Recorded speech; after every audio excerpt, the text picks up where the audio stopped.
Hi kids, it's Dr. Tamara Fackrell with CEHeroes.com. I'm here to teach you another fun creative project. Now this creative project is special because it comes from Book 11, Finding Joy in Creativity. And this is the project that Eddie chooses to do at the carnival. So it's going to be fun to be able to make it with you. So what do you need? Well, as always, I have an experiment going. I'm trying 2 different recipes for the sandcastle to see if they're about the same or if there's one or another we really like. So we're going to make one of each type. So what you need is 2 cups of sand, and we're going to double our recipe because we have a bigger sandcastle. So you need to have a sandcastle that you get. You guys might live near a beach and you might have a sandcastle mold that you can use.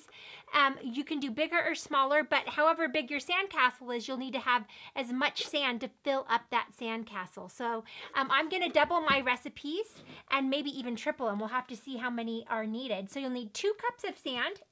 You'll need 2 teaspoons of alum. You'll need 1 cup of cornstarch, and you'll need 1.5 cups of water. Now, in our second recipe, you're going to need 2 cups of sand. And on this one, we need 2 cups of baking soda, 1 cup of cornstarch, and 1.5 cups water.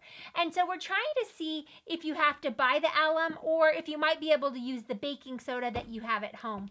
We did this buster also with our geodes, and we found out, nope, you actually need alum to build the best geode. So I wanted to do it again here in this one to see if the baking soda works just as well as the alum, and I'm excited to be able to show you this sandcastle recipe.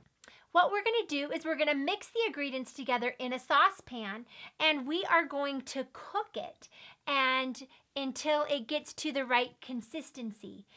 After we cook it, then we are going to play with it and put it into our molds, which I'm super excited about, and then we let our molds harden. So this is a project that you have to let the molds harden, so it's going to take 1 day of doing it, and then a couple days later you can pull it outside of your mold. So I'm excited to get this project started with you guys. Let's do it. How do you make it? Well, you need 2 teaspoons of alum. I'm just going to get a saucepan here because we're doing a comparison of the alum and the baking soda. So we need 2 teaspoons of alum.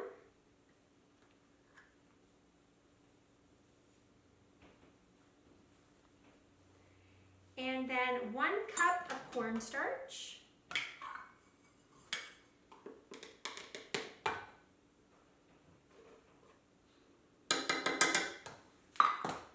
And you just get that kind of mixed together really fast. Then you add 1.5 cups of water.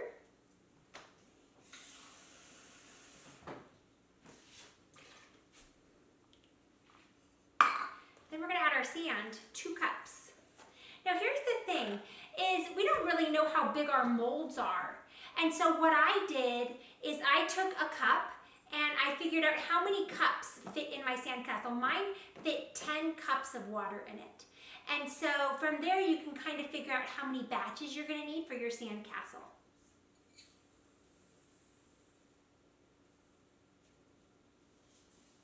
Now, if you live by the beach, you should get sand at the beach because that's just cool sauce that you get to live by the beach. But we bought sand at a craft store.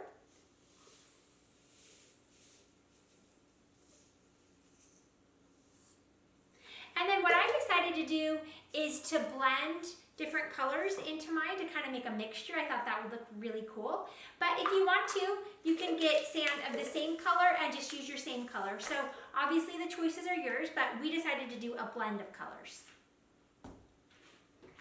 And then as I mentioned, we're going to double this batch. I put that on the stove and I figured out that this measurement is 2 cups. So that I know for sure now. And we're going to do the other recipe with the baking soda, which is 2 cups of baking soda, 1 cup of cornstarch. So we're going to compare these recipes so I can let you know which one you like better, or if you have to get the alum, or if the baking soda one is just as good. It's an experiment, which I absolutely love to do. Okay, awesome. You can see we've got our mixtures on the stove. And you don't want them to stick to the bottom. And so you need to make sure that your sand is being mixed. And so you want to mix it every few minutes. And then eventually it'll cook enough, and I'll show you. It kind of is like a rough Play-Doh. So, and so we're going to cook it for a little bit, and I'll let you know how long that is in just a minute.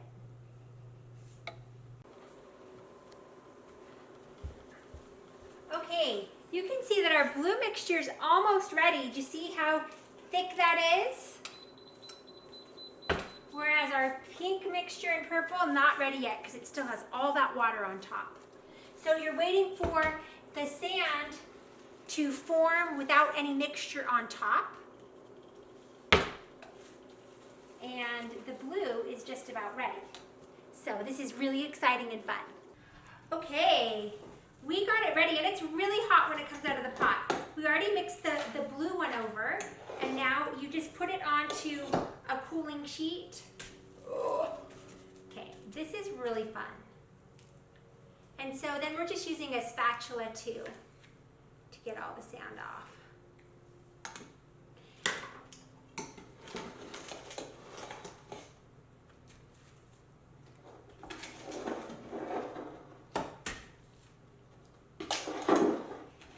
Super fun recipe.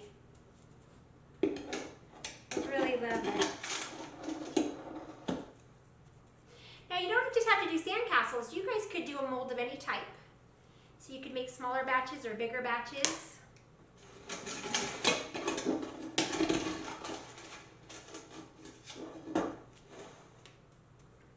So then you're going to let your sand cool for a little while. I've been letting this sand cool because guess what? The baking soda recipe took longer to cook. So you're going to cook somewhere between 10 minutes and 25 minutes, just depending. But this is the texture. It's like a Play-Doh glue type of thing. Now the sand, if you don't want to mix colors, you need to wash your hands in between.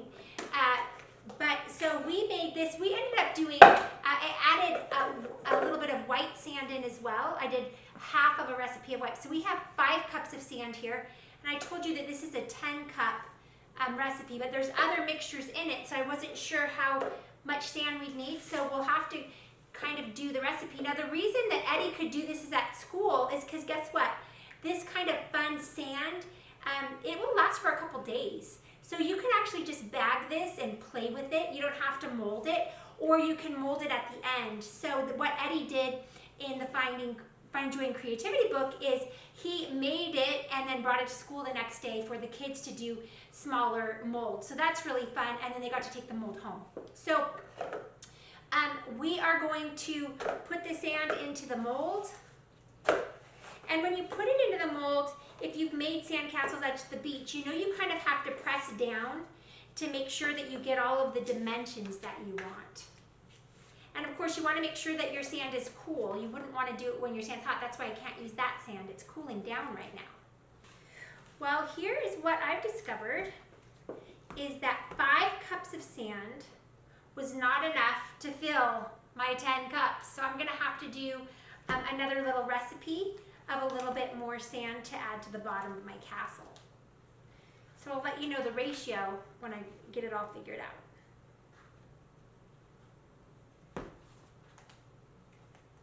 All right, so you place it inside the mold, and then, do you know what you do? You let it sit inside the mold. Well, we did it. Another amazing project that can help teach a lesson. So we tested the different compounds, if we should use alum or baking soda, and they came out quite equal, so I don't think that it really matters which one you use. This one we did a little smaller, this one we did a little bigger. I think that if I was going to do the project again, I would use a smaller mold because then they're not so heavy and more dainty to put around. And the lesson that can be learned from this awesome, amazing project has to do with memories. So the happiness literature says that people who savor memories are more happy. Savoring means that you take time to have some mental space and thinking for memories. So for my family, when we go out on a special activity as a family, we'll gather together in a circle and we will stand there for a couple minutes and we say, let's make a memory. And we'll all stare at the same thing and make a memory of it, and then I'll take a picture of where we made a memory. And you can go back and reminisce on the happy times in your life, and that can make you a happier person. So I thought that it might be fun to have this sandcastle as a remembrance of happy times, and then you can have your kids talk about what are their happy memories, and you could even add flags with their happy memories or whatever you want to do to the castle, but knowing that savoring is a really important part of what can make us happy, and then to stretch out and elongate those happy memories that come in families and make sure to create those purposefully. All right, thank you so much. It's been so fun to do this project with you. I've loved it, and I hope you'll join us for another one. I'll see you next time.